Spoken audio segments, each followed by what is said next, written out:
ఇప్పుడు ఈ షెడ్ అనేది స్పేస్ మనకు ఎన్ని అడుగులు అన్నారు? 30 అడుగులు ఉన్నది.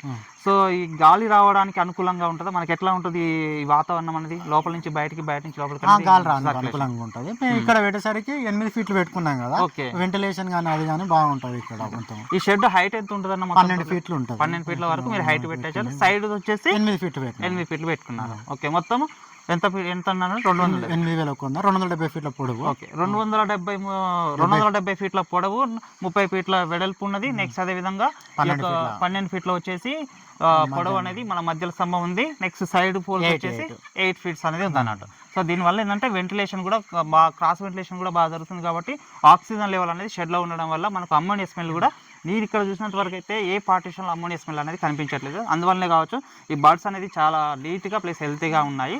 నెక్స్ట్ సమ్మర్లో కూడా వీళ్ళు ఎండ తాపానికి గురి కాకుండా వీళ్ళు పెట్టుకున్నటువంటి షెడ్లు అనేది చాలా బాగుంది.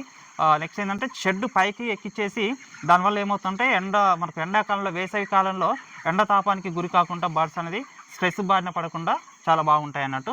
సో ఇదొకటి మనం ఫాలో అవ్వాల్సినటువంటి పాయింట్. షెడ్లో వచ్చేసి మొత్తం ఫ్యాన్స్, లైట్స్ కానీ ఎంత పెట్టుకున్నారన్నా? ఎన్ని ఫ్యాన్స్ పెట్టుకున్నారు? 2 కడీలకు 1 ఫ్యాన్లు పెట్టుకున్నాము. 2 కడీలు. తర్వాత ఒకసారికి ఒక కాడికి ఇటు ఒక లైట్, ఇటు ఒక లైట్ పెట్టుకున్నాం. మొత్తం ఒకసారికి 40 లైట్లు ఉంటాయి. ఒకటోసారి 13 ఫ్యాన్లు ఉంటాయి.